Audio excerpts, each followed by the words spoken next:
Boa tarde, companheiras e companheiros da MLC. Estamos aqui para mais uma live do nosso movimento. Como você já tem acompanhado, todos os sábados a gente tem feito essas lives. Vamos chegando aí, vamos ajudar a compartilhar os links, a convidar os nossos colegas, divulgar nas nossas categorias. A gente começa em breve o nosso debate.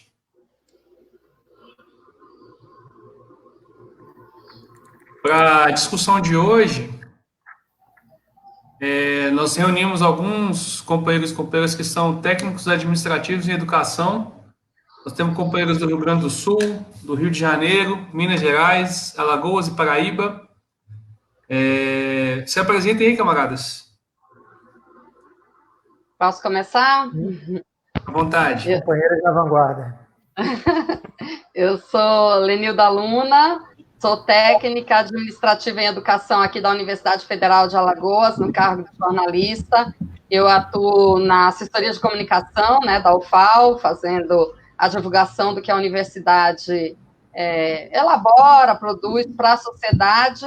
Sou do movimento de luta de classes, aqui com esses combativos companheiros, e aqui no meu sindicato, que é o Sindicato dos Trabalhadores da UFAL, Sintufal, eu estou na oposição. Eu sou da base e a gente tem um coletivo chamado Resistir e Lutar, faço oposição à atual direção do sindicato. Ótimo. Quem é o próximo? Se apresenta aí, camaradas. Pode ser? Maurício? Pode ser. Então, boa tarde a todos e todas. Meu nome é Maurício. Sou servidor técnico administrativo e educação do Cefet Minas. Também atuo no movimento Luta de Classe, na MLC, construo MLC, construo UP.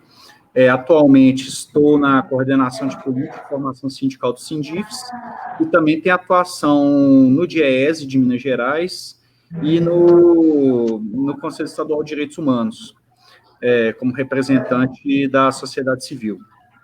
Então, essa live aí, ela vem para a gente poder ter um diálogo com a nossa categoria, com a nossa classe, nesse momento tão complicado, por assim dizer, do ponto de vista político, do ponto de vista epidemiológico, e que a gente possa dialogar, que a gente possa entender as dificuldades de todo mundo aí, pelo Brasil, e talvez aí traçar soluções, traçar caminhos aí que a gente possa seguir durante esse período, inclusive saídas de mobilização, haja visto que atos de rua não estão sendo recomendados por questão da pandemia e vários outros fatores que exigiriam de nós estarmos na linha de frente de mobilização, de resistência do ponto de vista prático, mesmo do ponto de vista físico, de estar na rua, e que por conta da pandemia acaba sendo dificultado. É isso. Certo, camarada. Quem é o próximo? Pode ser? Culpa é o Rodrigo? Tá nos ouvindo, gente. Rodrigo? Tô ouvindo, tá me ouvindo?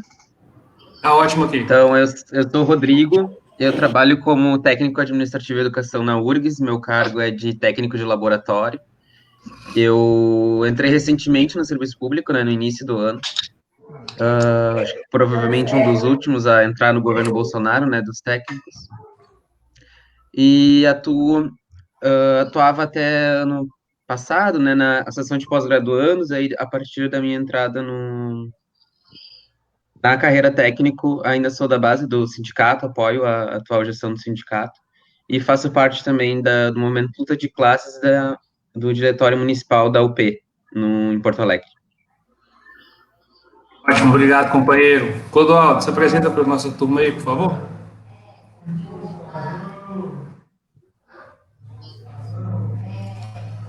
Companheiro, seu áudio não está saindo seu áudio. Pode ser algum problema técnico aí. Contato. Vamos passar a bola para você. Isso, agora está ótimo. Eu sou servidor técnico administrativo da UFPB, que é a Universidade Federal da Paraíba. Sou assistente em administração. Eu trabalhei muito tempo no hospital universitário, 7 anos, e depois hoje eu trabalho num departamento de letras estrangeiras, no setor de humanas da universidade, e atualmente estou ocupando o cargo de secretário-geral do Sintesp, que é um sindicato estadual que abrange as duas universidades federais e a Universidade Estadual da Paraíba. Então, sou militante do MLC, Movimento Luta de Classes, e militante também da Unidade Popular pelo Socialismo. Bom, vai lá, Esteban, é tu. eu sou trabalhador técnico administrativo em educação da UFRJ, do Instituto de Geociências. Entrei em 2014 na categoria, né? Então, já atuei, inclusive, junto ao sindicato, ao Sintoferj. Hoje faço parte da oposição, né, unificada em torno de uma frente chamada Unidade na Luta, mas sou do coletivo do Movimento Luta de Classes, no FRJ. E sou também presidente estadual da Unidade Popular pelo Socialismo aqui no Rio, com muito orgulho, e também membro da executiva nacional do partido. Então, estou aí para também trazer um pouco dessas análises. Certo, camaradas, muito obrigado. Então, o que a gente pensou para esse sábado foi ouvir um pouco a história, a experiência de cada um, como tem sido as lutas em cada um dos seus estados, à frente dos seus sindicatos, que estão à frente do movimento, da Unidade Popular. Quem estiver nos ouvindo aí, pedir para quem estiver assistindo, pedir para compartilhar o nosso link, deixar o seu comentário, deixar a sua pergunta. Ao final, a gente vai responder as perguntas que surgirem. E para começar, queria convidar a companheira Lenilda. Podemos começar com você, companheiro? Podemos. Então, vamos lá. Então, mais uma vez, boa tarde a todos e todas. É importante sempre que a gente se reúne, nenhum de nós é cheio de sabedoria, mas quando a gente debate, discute a partir das nossas experiências, a partir dos acúmulos que a gente tem, dos vários debates, das leituras que a gente faz da realidade, nós vamos sempre aprendendo.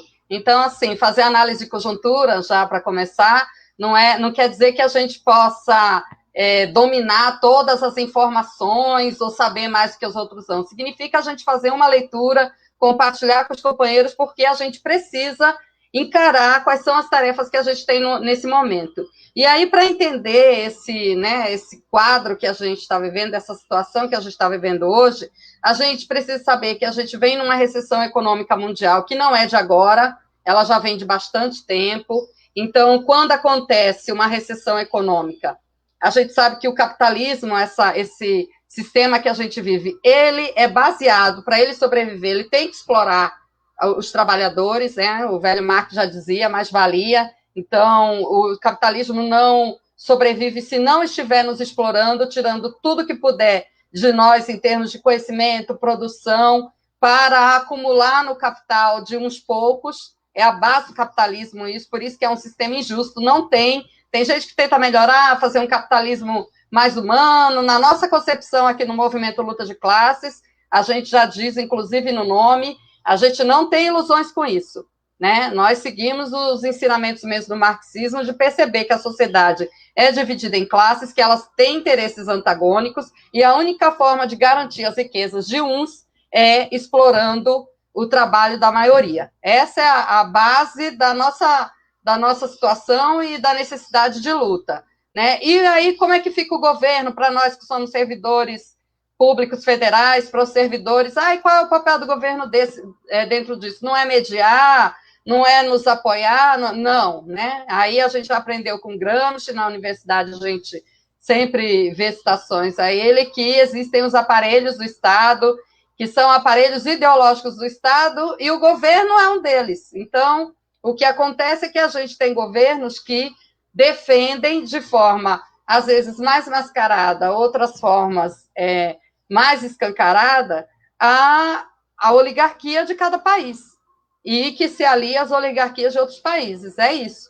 Então, está colocada aí a nossa luta. A gente precisa entender isso para a gente não ter ilusões de que a gente pode mudar esse governo ou só tirar Bolsonaro. A tarefa é muito maior. A tarefa que se coloca é mudar um sistema mesmo. Mas, nesse momento, o inimigo central da conjuntura é o governo Bolsonaro. E isso não é difícil de perceber, não, né? A gente viu que a primeira medida, só para falar desse período da pandemia para cá, né? Para a gente ficar dentro do tempo. A primeira medida que o governo Bolsonaro tomou quando percebeu a pandemia se aproximando do Brasil, a gente teve os primeiros casos no início de março, se não me engano, a primeira morte foi no dia 8 de março. Qual foi a primeira medida de Bolsonaro? Destinar 1,2 trilhões para os bancos privados, quer dizer, salvou a base principal do governo dele, que são os bancos, né, os banqueiros, o sistema rentista. Quem elegeu o Bolsonaro é quem sustenta ele até agora. A gente pode dizer, mas é um energúmeno, é um idiota, mas está servindo muito bem ao papel de desviar as atenções para o que realmente acontece, que é numa recessão como essa, se estabelece um fascismo, que é a forma mais agressiva e violenta de domínio do capital. Mas é o mesmo domínio de capital, só que de forma escancarada, né? O mesmo domínio do capital que a gente já vinha enfrentando há muito tempo. Então, a gente está enfrentando agora esse governo que a primeira medida dentro de uma pandemia, onde começam a morrer pessoas, é defender, e quando se percebe a necessidade de isolamento social, quer dizer, a produção vai parar, a primeira medida foi resguardar os banqueiros, o sistema aí rentista, os bancos, com 1,2 trilhão. Já para os trabalhadores, principalmente da informalidade, porque a gente lembra que há um tempo atrás foi aprovada aquela reforma trabalhista e depois a administrativa, que foram para quebrar os nossos direitos duramente conquistados durante anos de luta.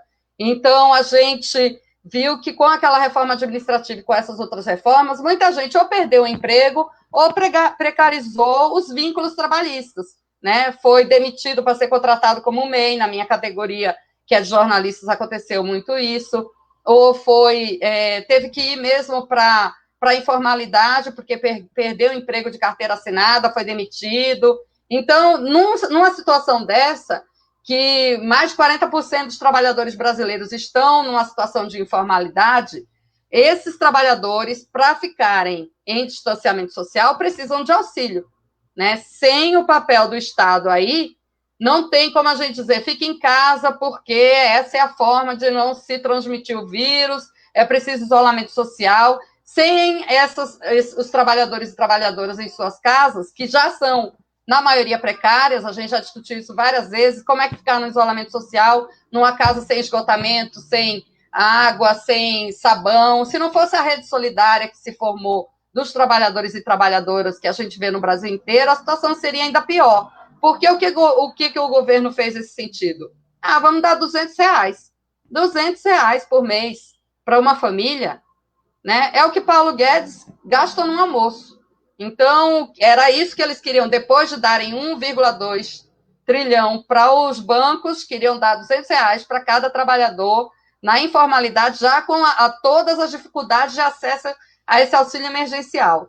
Mas a oposição brigou no Congresso, a sociedade pressionou, né, e muito. Então, foi aprovado esse auxílio emergencial de R$600, que a gente viu o que foi, né? A gente viu que muitos desses auxílios foram destinados aos militares de forma ilegal, e as classes A e B tiveram aprovação de cadastro, enquanto muitos trabalhadores e trabalhadoras até agora não conseguiram aprovar o seu cadastro, e aqueles que conseguiram tiveram muita dificuldade de sacar, né? Foi uma aglomeração nas caixas econômicas. Se a gente não denunciasse isso, se a imprensa não fotografasse essa situação, se a gente não colocasse nas redes sociais, não teriam tomado nenhuma medida. Tomaram depois umas medidas aí de colocar umas separações, arrumar mais a fila, pedir o distanciamento, mas aí muita gente, aqui na periferia de Maceió,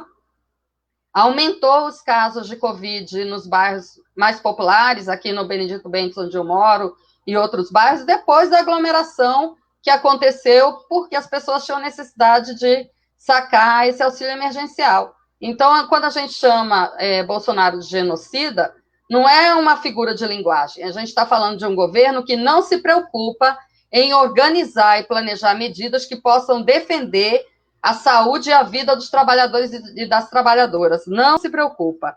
Depois a gente viu que nesse período difícil que os trabalhadores, né, que a classe trabalhadora está passando, o que sobrou para nós foi muitas demissões, porque as lojas, o comércio está parado, as fábricas estão paradas, então, ao invés de auxílio emergencial, de chegar com mais apoio nos bairros, nas residências, onde essas famílias estão, é demissão mesmo e um se vire total, e aí, mais uma vez, eu afirmo, se não fosse a rede de solidariedade do movimento de luta nos bairros, vilas e favelas, do movimento Olga Benário, do movimento Luta de Classes, e de outros movimentos aí pelo Brasil, das igrejas mais progressistas, esses trabalhadores, essas comunidades estariam completamente desassistidas, né? Então, mas só que o alcance que a gente tem não é o poder do Estado, não é o poder financeiro e de organização que o Estado tem. Infelizmente, a gente tem um governo que é totalmente contra os trabalhadores. Para nós, servidores públicos, né, o que sobrou para a gente? Ser chamado de parasita, porque aí como a gente ainda detém alguns direitos conquistados, que ainda não foram retirados, a gente está lutando para não retirar, como uma estabilidade e um salário, as progressões salariais, fomos duramente atacados, né? E aí agora já foi aprovado o congelamento dos salários, lembrando que os servidores públicos não têm aumento salarial desde 2014. O aumento salarial de 2014, que foi só reposição da inflação, não foi aumento, né? Deu um pequeno aumento, que foi reposição salarial, foi fracionado em 3 anos, né? Então, os trabalhadores técnicos administrativos, os trabalhadores das universidades e, de um modo geral, do serviço público, estão há muito tempo sem aumento, a inflação crescendo, e agora a gente não vai ter nenhuma forma, né, de repor o que a gente vem perdendo, pelo menos por esse período até 2021, porque foi aprovado esse congelamento. Agora, o congelamento foi aprovado com a desculpa de que é preciso investir recursos na questão da pandemia, que a gente vê que é uma mentira, porque o próprio governo tirou 83,9 milhões de reais do Bolsa Família, aqui no Nordeste, numa clara perseguição aos governadores que fizeram oposição, ao povo nordestino de luta, ao povo nordestino que não votou em Bolsonaro, né? E aí, para quê? Como se porque ele se acha, né, assim, o Estado. Bolsonaro não pensa que é um chefe de Estado, ele pensa que é o Estado e ele não é. O Estado é muito maior do que ele. Mas aí ele toma essas medidas de vingança mesmo. E aí a gente viu que teve esse corte no Bolsa Família, e agora a situação que é colocada no momento, que é a grande discussão que se tem hoje nos movimentos organizados, nos partidos, é como fazer, né? É o velho que fazer, né, das orientações de Lenin, como enfrentar essa luta nesse momento. E aí eu lembro de um velho ditado aí popular que diz: se ficar o bicho pega, se correr o bicho come. Mas o próprio movimento popular já dizia, mas se unir, o bicho foge. E é a nossa única saída, né? O companheiro Léo Péricles, ele publicou ontem um texto que é intitulado, deixa eu ver aqui para dizer direitinho, não devemos subestimar o fascismo, é um erro, precisamos tomar as ruas do Brasil, né? Então, isso quer dizer o quê? Que a gente não está mais preocupando com a vida das pessoas, que a gente não defende mais o distanciamento social e isolamento? Não, muito pelo contrário. É porque nós estamos preocupados e preocupadas com as vidas dos trabalhadores e das trabalhadoras, que nós precisamos reagir agora. Porque a gente viu, quando foi revelado o áudio, o vídeo da reunião ministerial, Pedro já está aqui, eu já vou concluir, mas a gente viu, né, para concluir, qual é o pensamento desse governo, né, dos ministros que compõem esse governo com relação à classe trabalhadora. O Paulo Guedes disse bem claramente, né, abracei aí os representantes do sindicalismo dos funcionários públicos e coloquei a granada no bolso, que foi esse congelamento que nós estamos sofrendo agora. Para quem tem muitos empresários, pequenos empresários, médios empresários, que apoiaram Bolsonaro porque acreditam que a esquerda quer acabar com tudo, muito pelo contrário, né? A gente está vendo quem foi que disse, como Paulo Guedes, que não vamos ajudar os médios e pequenos empresários porque não tem retorno, vamos ajudar os grandes, que é quem traz retorno para a gente, né? Esse é o pensamento. Então, a classe média também baixa, mas a classe de pequenos e médios empresários, tem que lutar junto com os trabalhadores, porque já percebeu que esse governo não está nem aí também para esse pequeno empreendedor dos bairros, para esse pequeno vendedor, supermercado de bairro. O governo federal não protege essa economia mais próxima da classe trabalhadora. Ele protege os grandes banqueiros e as grandes empresas. Esse é o mote desse governo. Por isso, a gente tem que começar a fazer uma frente ampla de luta, com todos os cuidados. A gente sabe que esse é um momento em que, infelizmente, o Covid no Brasil ainda está subindo. Nós já passamos de 35 mil mortes. Isso é uma tragédia. Então, para concluir, a gente tem que buscar as formas organizadas, com segurança, mas precisamos mostrar à população e ao governo que nós queremos um basta e fora Bolsonaro. Com Bolsonaro no governo, o genocídio continua. Então, uma das tarefas é tirar Bolsonaro do governo. E a gente vai precisar fazer isso com o povo organizado, pressionando nas lutas populares, sindicais, nas lutas de rua, com todos os cuidados, com todas as formas que a gente pudesse organizar. É isso, companheiros e companheiras, só para a gente começar aqui o debate. E obrigada. A gente agradece, companheira, muito obrigado pela fala, pela introdução. Acho que ajuda a gente a refletir bastante sobre o momento, especialmente a parte final, né, que fala da necessidade dos trabalhadores tomarem as ruas, com todos os cuidados necessários, mas de aí representarmos aí e assumirmos o protagonismo dessas lutas. Convidar o companheiro Rodrigo Fuscaldo, que é companheiro técnico da URGS, para dar sequência na nossa discussão. Companheiro, seu tempo, sua fala, fica à vontade. Oi, gente, boa tarde. Queria agradecer, então, o convite do Movimento Luz de Classes Nacional para estar participando dessa atividade. Agradecer meus colegas e minha colega de live pela presença deles. Infelizmente, o momento que a gente vive no nosso país é um momento muito triste, com milhares de pessoas. O dado mais atual, como a Lenilda falou, foram mais de 35 mil mortos do Covid-19, principalmente por causa da política de morte do Bolsonaro, que a única coisa que ele fez frente a isso, frente à pandemia, além de incentivar o uso de um medicamento ineficaz, foi atrasar agora, recentemente, a divulgação dos dados sobre o Covid na tentativa de dificultar a divulgação dos boletins pela grande mídia, né?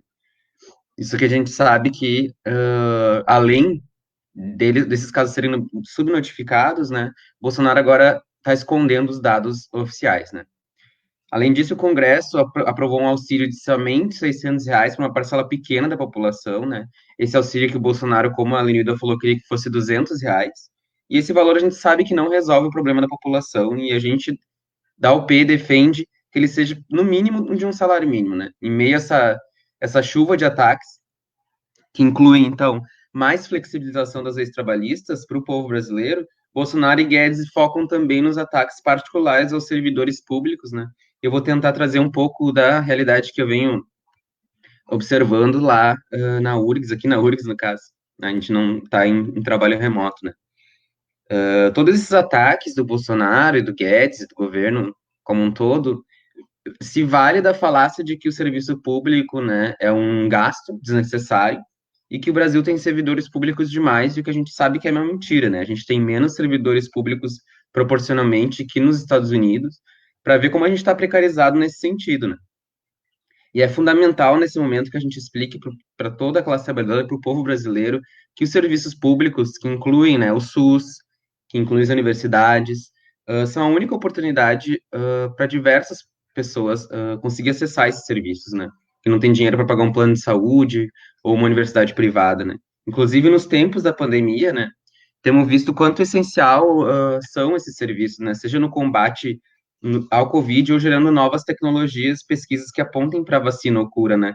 Acredito que as universidades estão tendo um papel muito importante nesse trabalho. Lá na URGS, o pessoal do Instituto de Química da URGS está fazendo algumas ações, como o uso de drones para desinfecção de vias e também produzindo álcool gel a partir de bebidas alcoólicas apreendidas, né? Além disso, né, um ano atrás, o Bolsonaro extinguiu mais de 27 mil cargos, né, do serviço público. Eu fui um dos últimos técnicos de laboratório que entrou no serviço público. Meus colegas, né, seja químico, seja até doutor em química e outros colegas que têm nível superior, estão indo para a informalidade, né? O regime de PJ, MEI, microempreendedor individual, nem as bolsas de estudo mais o MEC está garantindo, né? Isso para quem tem nível superior e pós-graduação. Imagina para a maioria do povo brasileiro que tem sido levado em massa, né, para demissão ou para a informalidade. Um dos mais graves ataques que eu vejo contra os técnicos administrativos em educação, além do programa Futurice, que foi reencaminhado para o Congresso recentemente, é o congelamento dos nossos salários, né? Que é particularmente grave se tratando, por exemplo, da nossa categoria, que não tem aumento há alguns anos, mesmo que seja um direito, né, dos trabalhadores, dos servidores públicos, a revisão anual do salário. Outra questão que foi imposta pelo governo aos servidores públicos foi o corte da insalubridade e a periculosidade e o auxílio transporte, né, sob a justificativa de que os servidores que não estão trabalhando presencialmente não fazem jus a esse direito, né, que não é verdade. Principalmente nesse momento de trabalho remoto, os trabalhadores gastam muito mais com energia elétrica, alimentação, visto que a gente não pode utilizar o RU, e alguns até têm que comprar equipamentos, tipo computadores, né, modem, ou aumentar a banda larga da internet para conseguir atingir a demanda necessária, né. Tudo isso já supera o valor do auxílio transporte em muito, e aí, considerando especificamente a insalubridade e a periculosidade, a gente sabe que esses riscos à vida que o nosso trabalho pode causar, no meu caso, eu sou técnico em química, então eu recebo insalubridade, esses efeitos, eles continuam muito tempo depois do trabalho, né. Então, pode acontecer até anos depois, né, os efeitos. São efeitos a longo prazo, e é por isso que existe esse auxílio, né. Outra coisa é que a maioria dos servidores públicos ganha até 5 mil reais. E esse é um valor que, inclusive, que a UP defende que seja o salário mínimo, né? Visto que é próximo do valor que a DIEESE e outras entidades calculou como um salário mínimo justo, para que todo mundo tenha acesso, né, à cultura, à alimentação, a transporte, a lazer, a vestimenta, né?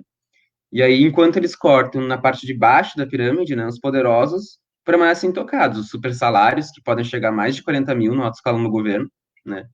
E que, apesar de chamar a gente, que é os servidores de baixo, de parasitas, são eles os verdadeiros parasitas do nosso país, né? Que pagam a mesma alíquota de imposto de renda do que a maioria dos trabalhadores públicos, inclusive professores já entram nessa alíquota do imposto de renda, técnicos no meio de carreira entram nessa alíquota, então eles pagam proporcionalmente o mesmo imposto que a gente, né? Além de ganhar os milhares de penduricalhos, né, de auxílio moradia, auxílio eterno, auxílio gasolina, tudo isso se mantém intocado, né? E é nesse privilégio que a gente tem que mexer, né? No meu ver, a gente tem que acabar com o pagamento da dívida pública, que consome R$ 1 trilhão anualmente, né, do nosso orçamento, mais de 40% do nosso orçamento. A gente está falando também de acabar com as isenções fiscais a grandes empresas que, no ano passado, retrasado, consumiram mais de 100 bilhões de reais do nosso orçamento também, né? Precisamos taxar as fortunas dos bilionários do nosso país, que não são poucos, e pagam a mesma alíquota, de novo, de imposto de renda que a gente. É isso que a gente precisa, né? E para contra-atacar todos esses ataques, para avançar nesse sentido, né, a gente vê que é muito necessário, né, que a gente se organize coletivamente, né, e politicamente. A gente tem que participar ativamente do nosso sindicato, das assembleias do nosso sindicato, participar dos movimentos sociais, né, como o MLC, o Movimento Luta de Classes, que é um movimento que se propõe a organizar os trabalhadores para atuação nos locais de trabalho, e também tomar partido, né, principalmente tomar partido. A gente, do MLC, junto com outros movimentos sociais, né, movimentos de mulheres OAB binário, movimento de jovens, né, da luta pela moradia, a gente fundou um partido político, Unidade Popular pelo Socialismo, e eu convido a todos a conhecer, né, o MLC, o Movimento de Classes, e a Unidade Popular pelo Socialismo. Somente com a organização da gente, da classe trabalhadora e do povo brasileiro, é que a gente vai romper com esse sistema, né, de exploração, em que o fruto do trabalho não fica com quem produz, com quem gera riqueza, né, mas para quem nos oprime todos os dias, né, para quem não faz nada com dinheiro a não ser acumular e acumular. Enquanto a gente morre de fome, a gente morre na fila dos hospitais, as crianças morrem, né, de doenças infecciosas nas favelas. E acho que, assim, pensando mais no contexto atual do avanço do fascismo no nosso país, a gente viu que Bolsonaro está armando um governo de militares, né? No meio da pandemia do Covid-19, o Bolsonaro indicou um ministro da saúde que é um militar, que não tem nenhuma formação da área da saúde, seja como médico, seja como nutricionista, como enfermeiro. Ele é um militar. E isso eu vejo, né, como uma armação de um golpe militar no nosso país. E para a gente conseguir rebater isso é fundamental, né, que todo mundo que tenha condições, né, tanto de saúde quanto se sinta à vontade para participar dos movimentos de rua, é importante que a gente participe desses movimentos antifascistas, né, como Unidade Popular. A Unidade Popular de Porto Alegre e do Rio Grande do Sul vai estar presente, né, no ato na Esquerda Democrática, amanhã, e é muito importante todo mundo que puder participar, pode entrar em contato comigo, pode entrar em contato com a gente do Diretório Municipal, do Diretório Estadual, é muito importante que todos participem. Mas o que eu queria trazer para concluir a minha fala é que o Bolsonaro, ele vende a imagem de que o servidor público, que os serviços essenciais públicos são um problema no nosso país, quando na verdade não são, né? O problema é o trilhão que ele deu para os bancos, o problema é os bilhões de isenção fiscal, o problema é a dívida pública, né, que é gerada anualmente a partir de um dos exemplos, né, que a gente viu na live que a gente fez com a Fatorelli, que um dos jeitos de gerar essa dívida pública é remunerar o que tem na sobra de caixa dos bancos, né? Então, o que o banco não consegue emprestar, ou não quer emprestar, o Banco Central, né, dá títulos da dívida pública em troca desse dinheiro, e esse dinheiro ele não é investido no povo brasileiro, né? Ele não serve para saúde, para moradia. Inclusive, uma das lutas que a gente faz muito grande é a luta pela moradia, principalmente os companheiros do MLB, né, no momento de lutas bairros, vilas e favelas, é o investimento público na moradia, e isso não acontece. No nosso país, a gente investe 0% em moradia, né, enquanto a gente dá 40% do PIB, do orçamento, né, na verdade, para os banqueiros. Eu acho que é isso, acho que fico muito feliz de estar participando desse debate aqui.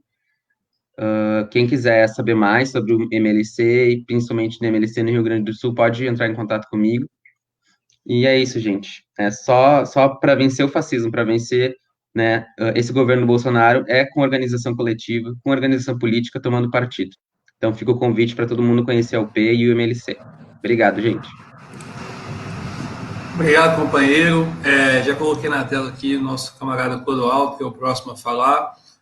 Antes de passar a palavra para o Clodoaldo, nossos companheiros que estão nos assistindo, se quiserem deixar perguntas, comentários, seria bem importante também a gente conseguir promover essa interação entre nós que estamos aqui na live e quem está nos assistindo. Então, Clodoaldo, companheiro, você é o próximo. Boa tarde, Pedro. Boa tarde a todos os companheiros da live. É um tema muito importante, essa questão dos técnicos administrativos. Primeiro, dizer que estou um pouco nervoso na minha primeira live, estou debutando aqui em live aqui nessa pandemia. E é muito importante trazer essa discussão da categoria de técnicos administrativos, que eu acho que a primeira coisa que a gente poderia dizer é que eu acho que é a linha de frente hoje dos servidores públicos federais. É uma categoria que, durante todos esses anos, tem um papel muito forte de resistência, né, às políticas do governo Lula e Dilma, que já era um cenário bem mais favorável para os servidores públicos do que hoje, e teve um papel importante também na resistência ao governo Temer. Só para dar um exemplo, a gente teve 2 greves de servidores técnico-administrativos durante o desgoverno Temer, e tem um papel, acho, importante para cumprir também, dentro do conjunto da luta da classe trabalhadora e das massas populares, de resistência a esse governo de fascistas, né, que é o governo Bolsonaro, que tem, nos últimos meses, diante do crescimento do seu isolamento político na sociedade, devido à sua política, cada vez mais cai a ficha do povo de que o discurso de que seria preocupado com o povo brasileiro não tem nenhum fundamento. Na verdade, é um governo dos ricos,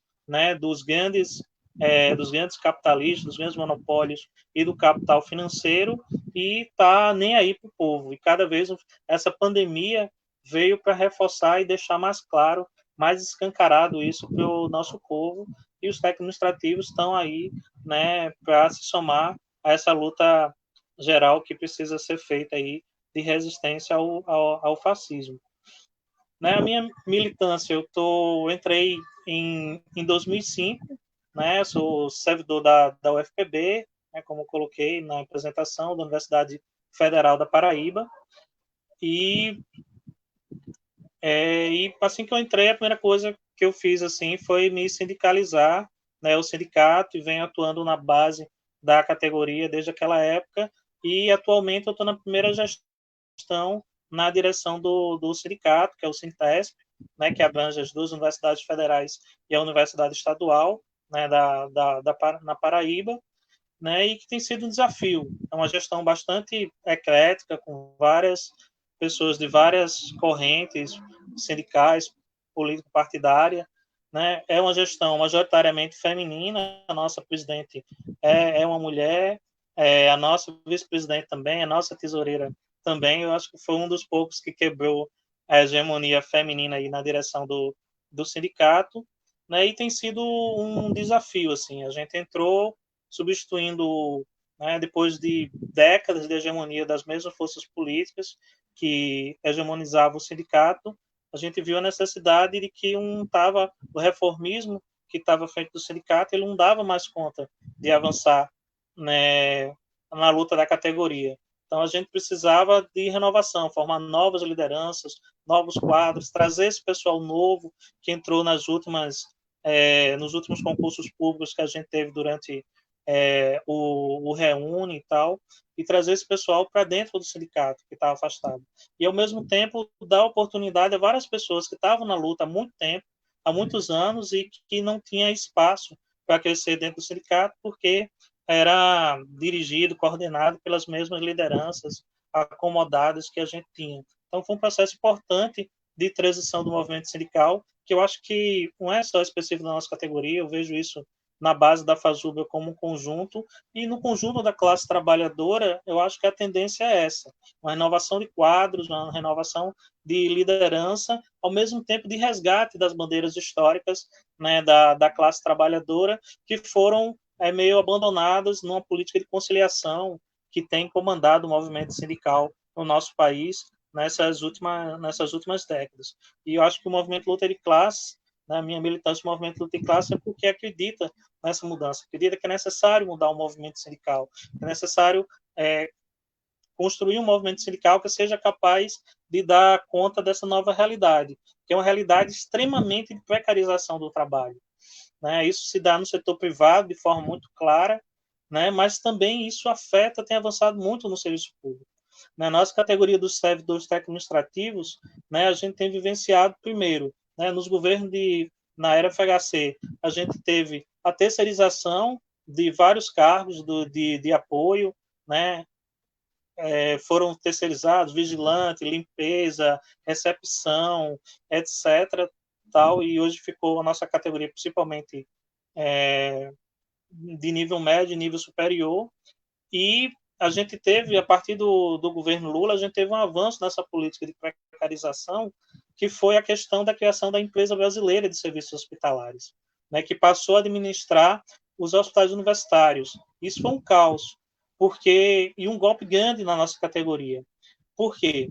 Porque os hospitais universitários, eles sempre foram ponta de lança das nossas greves, da nossa categoria. É o setor da universidade onde você tem o maior apelo social.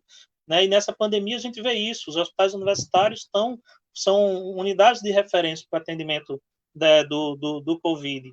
Né? Então, as nossas greves sempre tiveram um impacto muito grande nos hospitais universitários por atender, você ter profissionais altamente qualificados, né, prestando serviço de média e alta complexidade à população mais carente que você tem.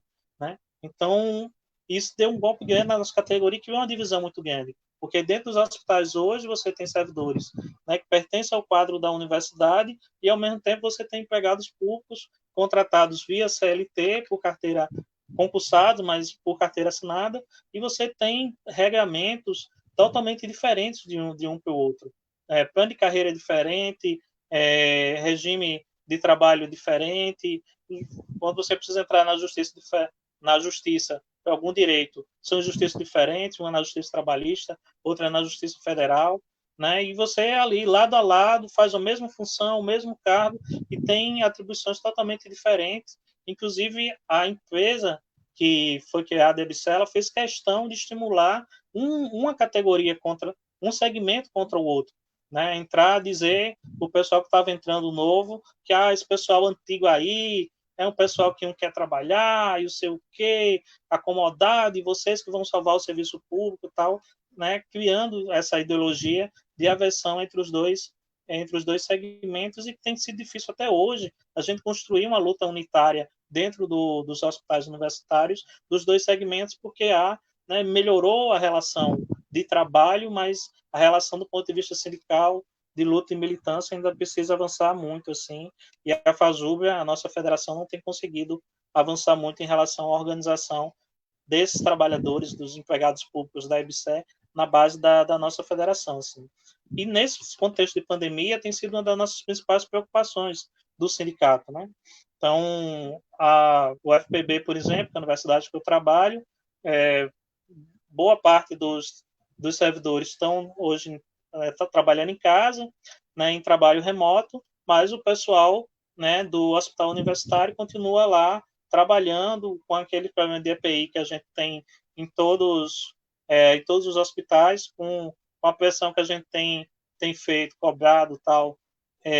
A gente conseguiu melhorar a questão do fornecimento de EPIs, tal, mas ainda tem o que avançar em relação a isso, né? E trabalhei nessa ampliação, né? Você sabe as estatísticas que tem do número de profissionais de saúde, médicos, enfermeiros, né? Principalmente enfermeiro, que vamos dizer, faz o serviço mais pesado, assim, tem esse contato mais próximo, principalmente os técnicos de enfermagem, com os pacientes, e as pessoas apreensivas, com medo de adoecer e levar essa doença para casa, tal, e contaminar os parentes, pessoas de grupo de risco, inclusive o próprio pessoal de grupo de risco, né, do hospital.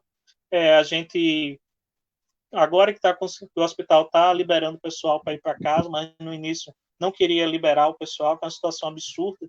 Por mais que você faça um voto quando você vai ser trabalhador da saúde, mas não tem sentido você trabalhar numa situação que não é simplesmente um risco, né, o risco é muito alto, né, para o profissional que está lá, dele pegar a doença e, né, ter um quadro muito mais grave, né, da doença por causa de ter doenças crônicas, por causa da idade, né. Então a gente conseguiu que o pessoal fosse para casa ou fosse realocado para outras funções que não tivesse tanto exposto, né, no atendimento ao pessoal com Covid e tal. Então essa tem sido uma luta específica do trabalho de base que a gente tem feito assim nessa pandemia, né, para poder avançar. E fica o desafio também, né, o pessoal, todo mundo trabalhando em casa, como é que você vai manter o contato, né, com essa base, já que você não pode visitar o local de trabalho, conversar, que seria o ideal, né? A gente fica dependendo muito das redes sociais. E aí eu acho que fica um desafio para o nosso movimento sindical, né? A gente precisa se apropriar melhor dessas novas ferramentas de tecnologia. Não que ela vá substituir a luta presencial, a luta de rua, a assembleia tal, mas elas têm uma capacidade importante de divulgar essa luta que a gente está fazendo presencial, de se manter próximo, às vezes no dia a dia, cada vez mais complicada a situação para você ser sindicalista, cada vez há uma cobrança maior, né,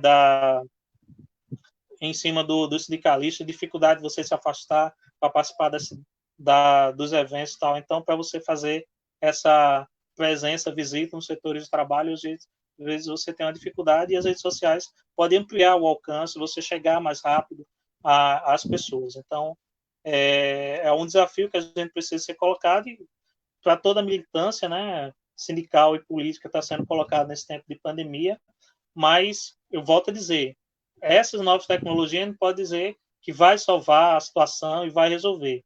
Nós, pelo contrário, eu acho que o principal movimento sindical hoje é voltar às antigas, é ir no setor de trabalho, conversar com as pessoas, é algo que a gente vai ter que fazer muito forte durante essa pandemia, porque a gente precisa mobilizar a categoria para poder enfrentar esse governo. Né? Inclusive, a situação agora das manifestações de rua é um debate que está tendo. A gente teve reunião da federação essa semana, online, né, virtual, né, e teve um debate aí. A categoria vai chamar, a federação vai chamar os trabalhadores para ir para a rua, tal.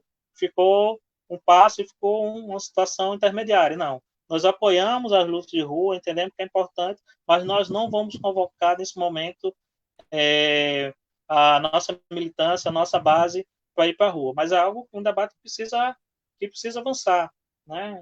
Então, o tempo aqui vai dar para aprofundar nessa avaliação de conjuntura, outros companheiros vão poder fazer isso melhor. Meu objetivo é mais trazer algumas coisas do dia a dia da luta sindical, mas é algo que precisa avançar, porque a situação exige.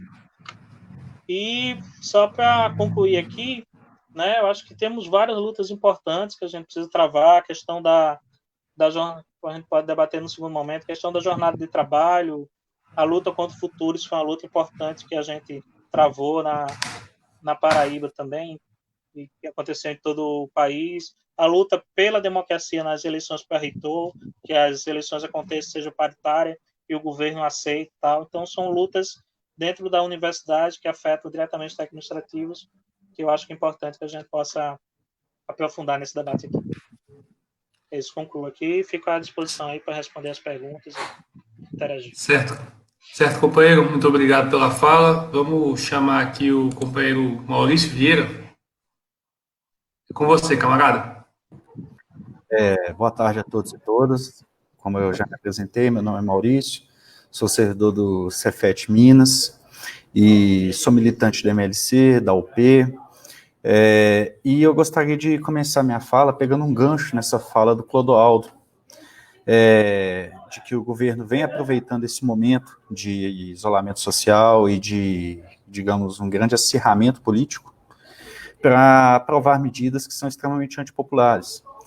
Na semana passada, por exemplo, a gente teve encaminhamento do projeto de lei do Escola Sem Partido e do Futurice para a Câmara. Esse projeto que a gente já sabe que ele, na verdade, é o projeto de escola com mordaça e o projeto de privatização das universidades e de toda a educação pública, né, no geral. Outra coisa que vem acontecendo também, ultimamente, é essa fascistização da população. Esse acirramento político, ele tomou uma proporção tão absurda que, hoje em dia, muitos movimentos que são pró-democracia são taxados pela extrema-direita como movimentos violentos, movimentos de vândalos, de desocupados, de vagabundos, e não é isso. Defender a democracia não é isso.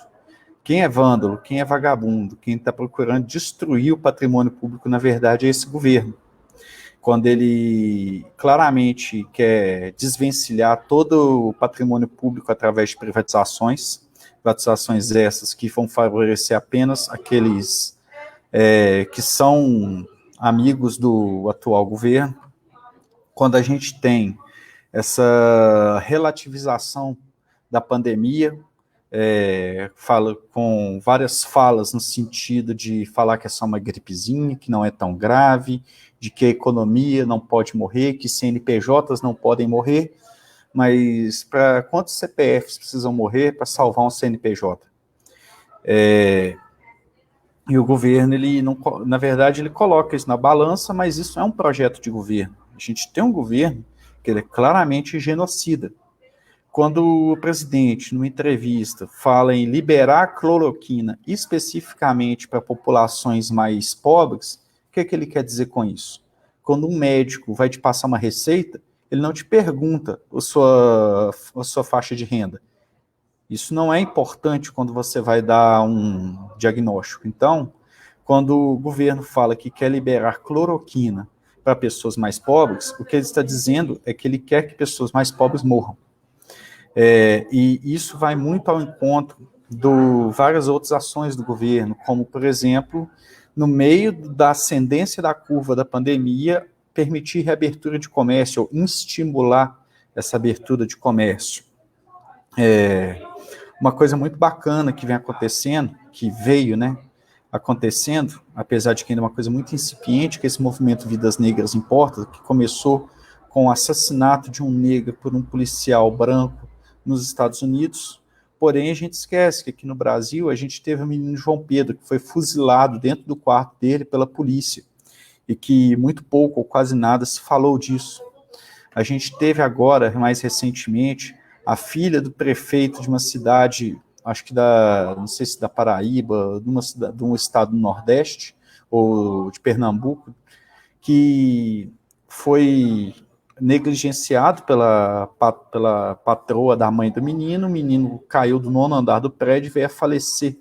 E a liberdade dessa pessoa, dessa mulher, foi comprada com 20 mil reais. Então, a vida de um negro custou 20 mil reais.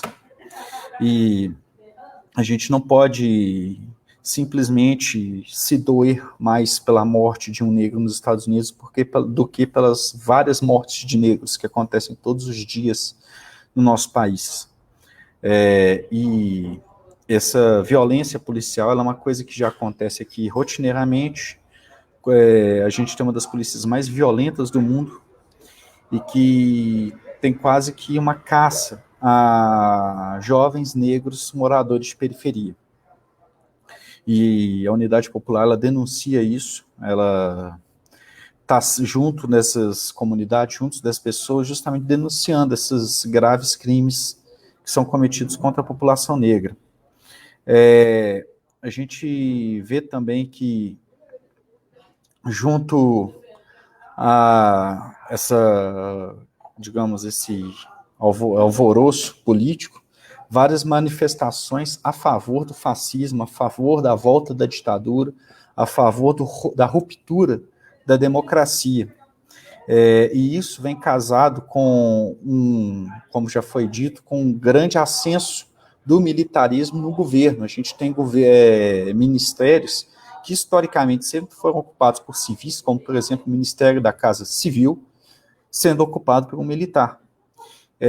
O que, na prática, a gente já pode considerar que houve um golpe militar branco. Os militares já estão no poder, os militares já dão a linha política do governo, já traçam as políticas governamentais, porém sem precisar ter dado um único tiro.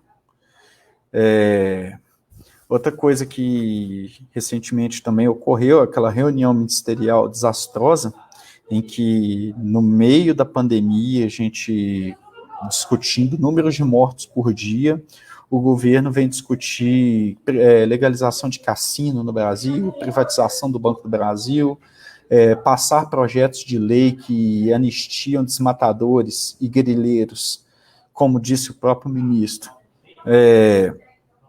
passar com a porteira aberta, abrir a porteira para passar esse tipo de projeto.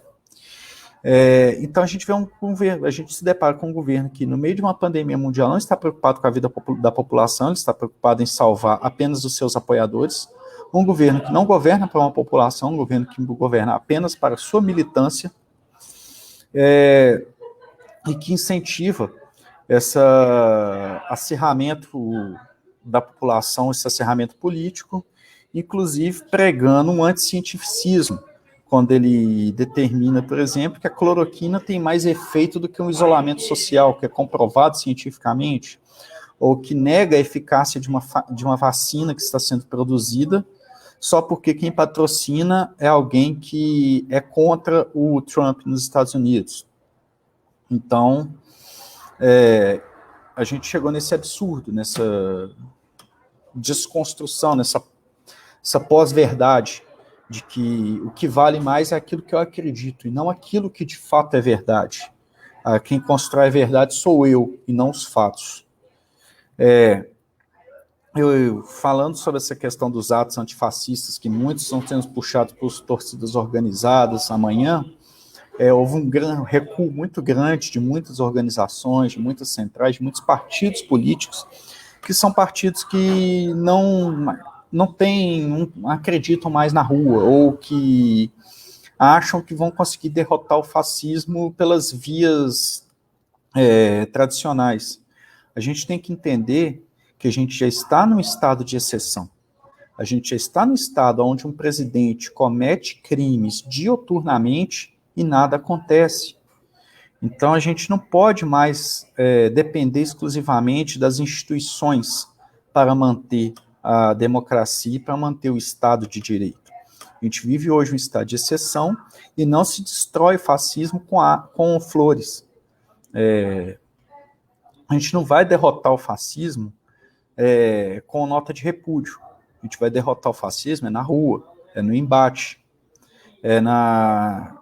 mostrando nas ruas que 70% é mais do que 30%, porque esses 30% de apoiadores que o governo tem, eles são extremamente ativos, tanto online quanto nas ruas, e aí é mostrar para eles que nós somos mais e que nós estamos na rua também, e que nós não temos medo nem do fascismo e nem desse governo, que o governo que deveria respeitar o povo, ele não está fazendo isso, e que ele sim tem que ter medo do povo. Um outro problema que foi dito aí, essa questão dos banqueiros que foi colocada aí, a gente tem um outro problema no Brasil, que é a superconcentração de renda. A gente vive num país em que 6 pessoas detêm 50% do PIB do Brasil. Isso é muito desigual, e isso é a raiz de todos os problemas sociais que a gente tem. Essa superconcentração de renda, ela faz com que esses recursos não cheguem aonde precise e para quem precise. A gente hoje vive um país com um déficit de pessoas habitacional gigantesco, em que 70% das terras estão concentrados apenas com os grandes latifundiários, em que a indústria mineral ela vem destruindo o nosso patrimônio ambiental cada dia mais. A gente teve aqui em Minas o rompimento de 2 barragens que ceifaram várias vidas, que destruíram cidades, que destruíram comunidades inteiras, que destruíram parques ecológicos, que destruíram a natureza, e que nada aconteceu com os responsáveis, que não foram sequer denunciados criminalmente. E esse governo ele vem no sentido de querer perpetuar isso. A gente também foi falado aí dessa... desculpa que eu me perdi um pouco. Sim, lembra?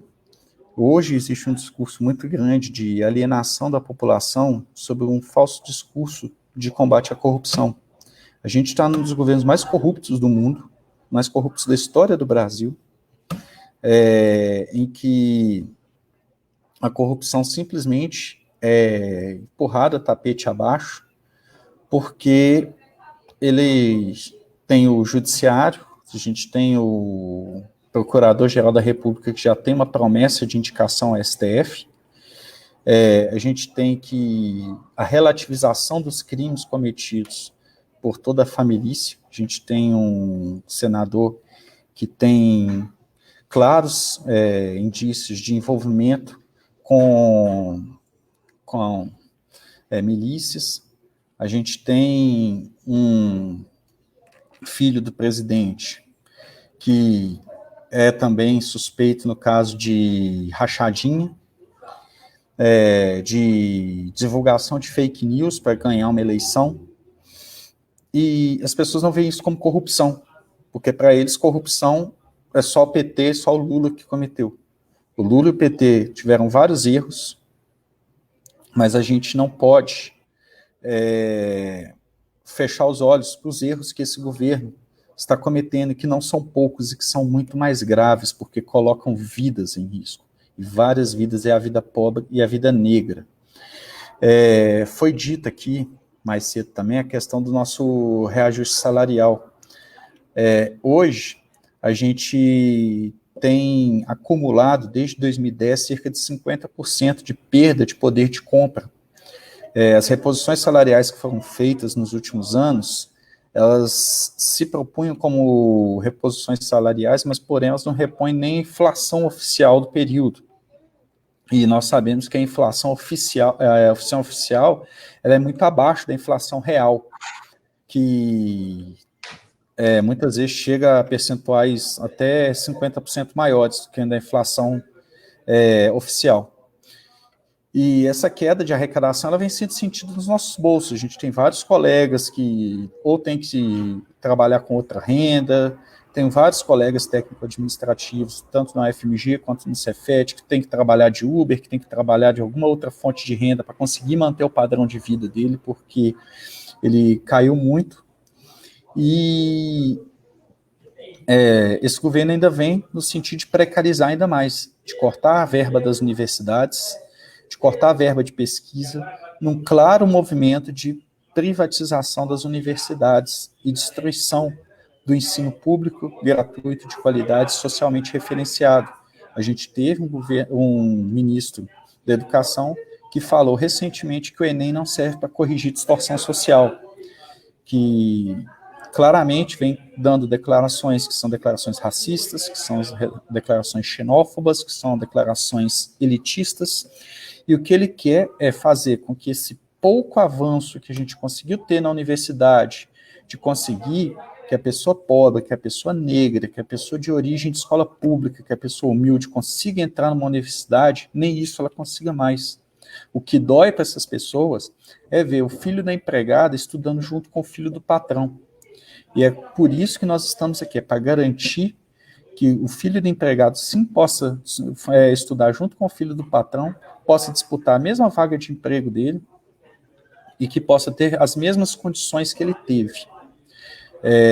Muito obrigado a todos, agradeço aqui, encerro minha fala e estou disponível aqui para esclarecimento de perguntas, de dúvidas. Muito obrigado.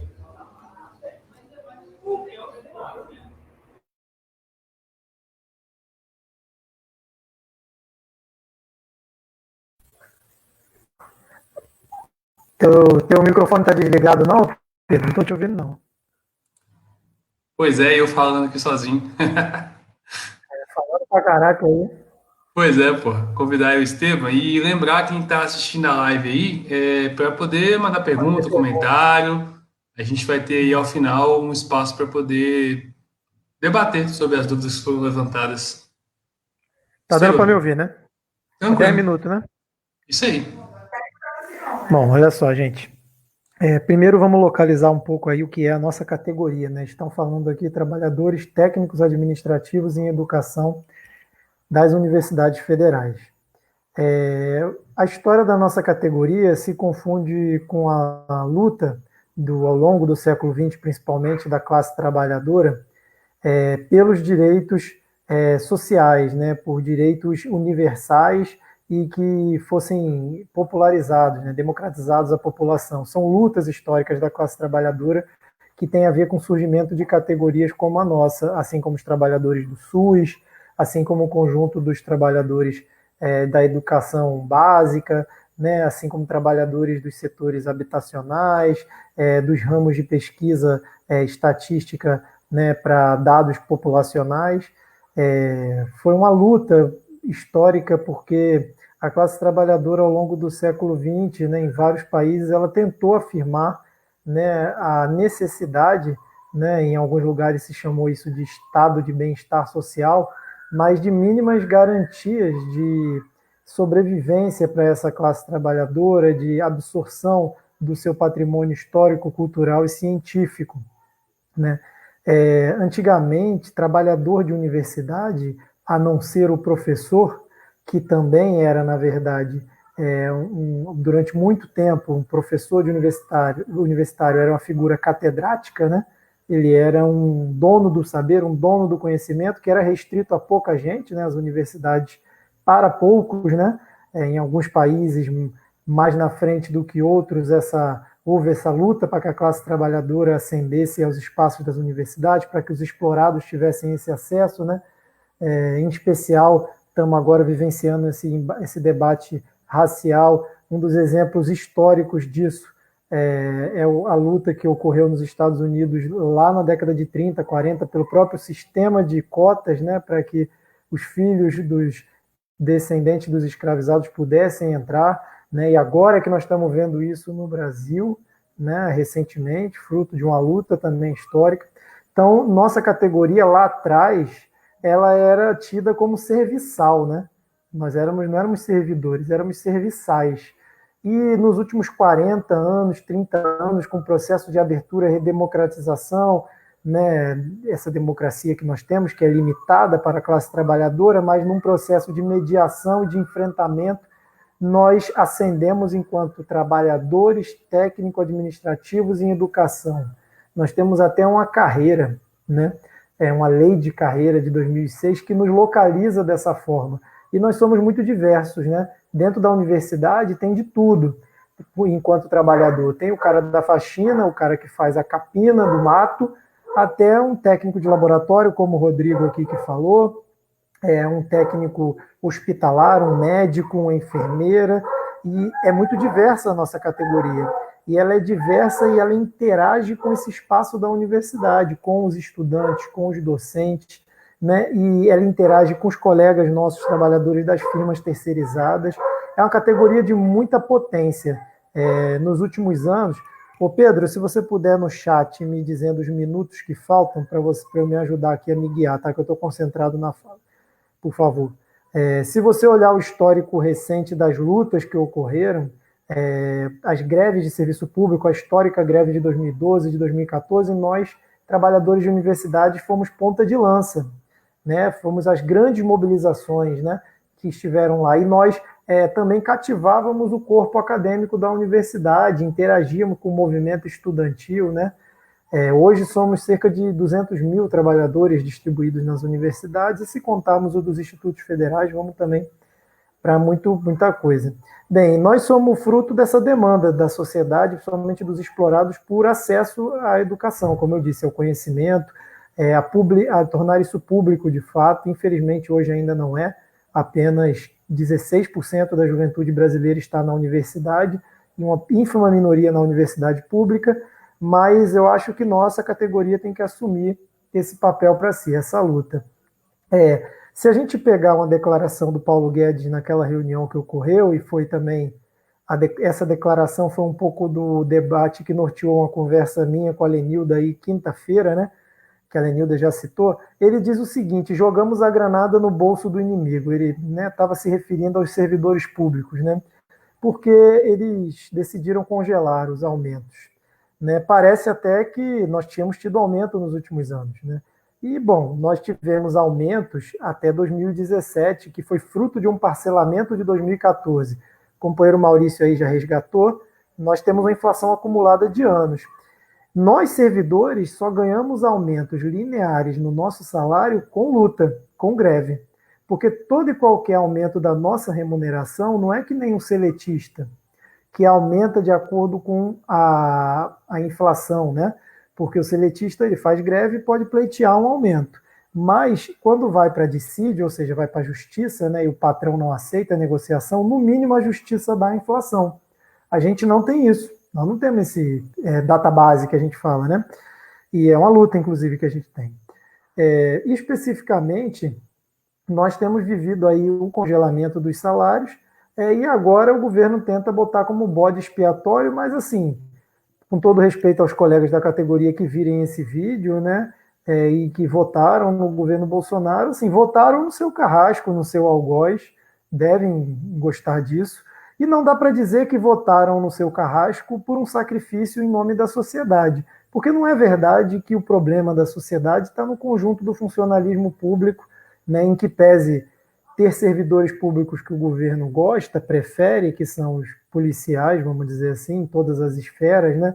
Os soldados das Forças Armadas, né? Até esses mesmos não são aí a prioridade de quem determina os rumos desse governo, né? O soldado de baixa patente, um policial, ele só serve para dar uma porrada no povo, para reprimir, isso ele serve, né? Mas o governo, ele, no ano passado, em 2019, ele gastou com servidor público, com salário de servidor público federal, aproximadamente 350 bilhões de reais. Gente, no ano passado, o Estado brasileiro destinou, só para juros e amortizações da dívida pública, 1,3 trilhão de reais. Isso, né, para meia dúzia de fundos de investimento, de donos de bancos e tal.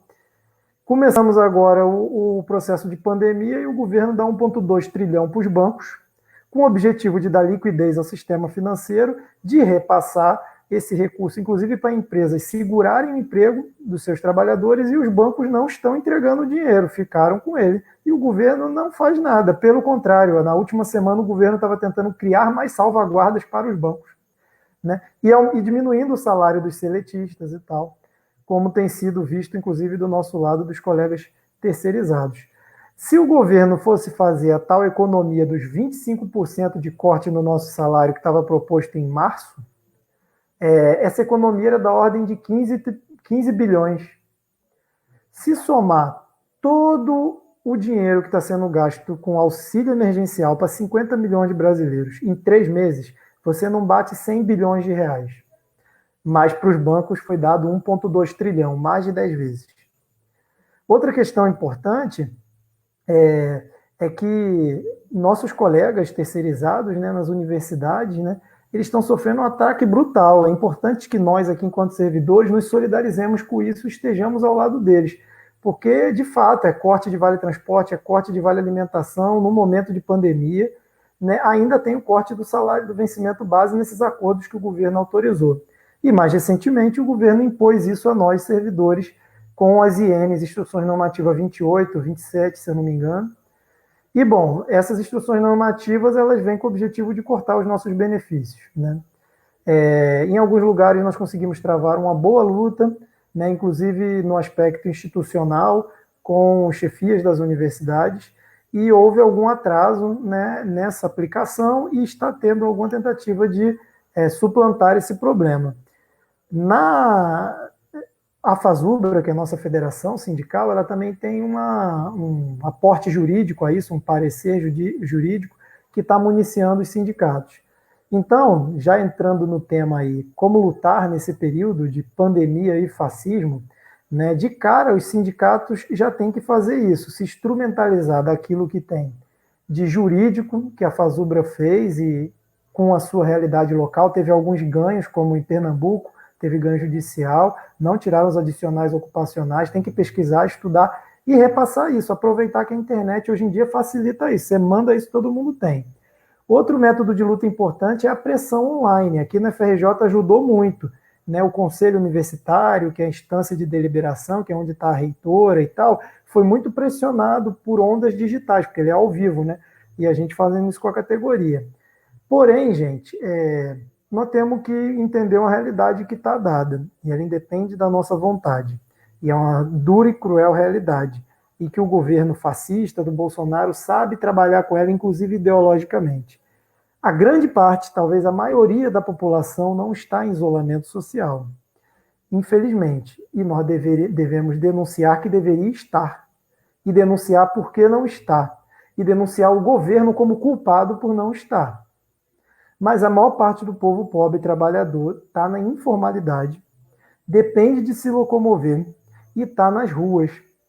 Por isso que nós, do Movimento Luta de Classe e também da Unidade Popular, fizemos ações de rua com todos os cuidados de saúde que a gente podia tomar, com álcool gel, luva, com máscara, falhando uma vez ou outra, mas tentando fazer o quê? Paralisações. Nós fizemos paralisações na UFRJ, dos terceirizados, né? A distribuição de cesta básica para os colegas, está aí uma dica para quem está nos sindicatos. Os sindicatos têm que fazer campanhas de solidariedade, a estrutura dos sindicatos tem que estar a serviço da luta nesse momento, denunciar com o carro de som, andando nas ruas, o que está acontecendo, né? Falar que o governo bota dinheiro no bolso de banqueiro, mas tira do Bolsa Família no momento de pandemia, né? Que o auxílio emergencial é pouco, poderia ser muito mais, né? Então, esse é o papel que os sindicatos têm que assumir, um papel combativo, classista, para além, inclusive, das suas próprias bases, certo? Vamos aí, gente, o pessoal está pedindo para fazer pergunta. Quem tem dúvida ou quem quiser provocar também, pode fazer pergunta aí para a gente poder seguir o debate. Já para concluir, que eu acho que já deve ter dado 10 minutos, queria dizer que recentemente ocorreram os protestos de rua, que são uma fase de todo esse enfrentamento desde que a pandemia iniciou. E esses atos de rua tiveram efeitos práticos, concretos. Eles foram atos convocados para que tivesse cuidado das pessoas, para que elas não se contaminassem e tal. Mas, por exemplo, no caso da luta contra a violência policial, em especial aqui no Rio, o ato de domingo passado, que foi em frente ao Palácio Guanabara, foi parte fundamental, além do histórico do movimento de favelas aqui, que vinha pressionando a justiça, para que o Edson Fachin ontem, tirasse as operações policiais de dentro das nossas favelas, né? Pelo menos do ponto de vista legal. Também os atos de domingo passado, antifascistas, pressionaram o público do Bolsonaro, a ponto dele dizer que não deveriam ir para as ruas. Isso é uma disputa de espaço, né? Ou seja, nós estamos num jogo que é um jogo coletivo. Cada um tem um papel. Os partidos terem feito o pedido de impeachment, por exemplo, foi fundamental, porque você diz que é possível e diz que é necessário, e você vai ter que justificar o porquê que está fazendo, né? Então, com essa situação que nós estamos lidando. Nós temos que dizer que nesse país o povo não está podendo fazer isolamento porque o governo está impedindo. Em nome do quê? Do lucro de uma minoria. É só olhar as reuniões dele com quem que é. Não é assim, não. A reunião com o Pedro, que é metroviário, com a Lenilda, que é técnica administrativa, jornalista, né? Com o Clodoaldo ali, trabalhador de hospital. A reunião do Bolsonaro é com os grandes empresários do país, né? E eles fazem propaganda de que as pessoas deveriam voltar a trabalhar, né? Ele fez aquela caminhada dele lá ao STF para visitar o Dias Toffoli, cercado de... Não eram os donos das empresas, porque eles não se dão esse trabalho, botaram os empregados deles para ir, que são os chefes das federações de indústria no país afora. Mas foram lá dialogar com ele, certo? Então, nós trabalhadores não temos outro caminho, temos que criar nossa alternativa, né? E tem muito oportunismo nessas horas, né? Porque quem está fazendo o Paulo Guedes, o plano que ele segue do ponto de vista econômico, que é aderido aí pelo Rodrigo Maia e pelo Senado, né? Também tem adesão nos autores das cartas aí, manifestos aí em defesa da democracia. Agora até a Globo está lutando aí contra o racismo, né? Tudo bem, é pressão, é resultado da pressão histórica. Vamos aproveitar os frutos dessa luta, mas vamos nós construir nossa alternativa de classe trabalhadora, na base, se mobilizando. Os sindicatos têm que assumir protagonismo, porque se não assumirem, nós não vamos vencer essa batalha. Concluir por enquanto. Vamos continuar aí Certo, camaradas. Agradecer essa primeira rodada, a intervenção de todos e todas aí. Alguns pontos que chamaram a atenção no debate, e queria que nesse momento a gente pudesse comentar rapidamente de cada um deles. Nós já estamos com 1h17 de live, não vamos prolongar muito não, mas acho que são pontos importantes. Primeiro, a questão do futuro, assim, né?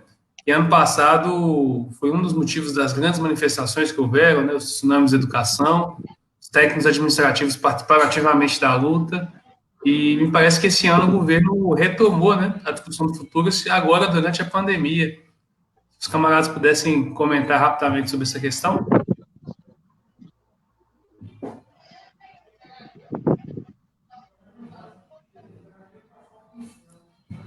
Quem quiser aí. Ô Pedro, não era bom fazer... Oi, você está pedindo o quê para as pessoas perguntarem? Não, a gente Não, acho que é isso. fala... Quem puder comentar um pouquinho sobre essa situação. O Futurice? Uhum. Ah, tá. Não, eu pensei que você ia fazer uma série de questões e a gente responder tudo. Mas aí cada um comenta de uma coisa, né? Então, alguém aí para falar do Futurice.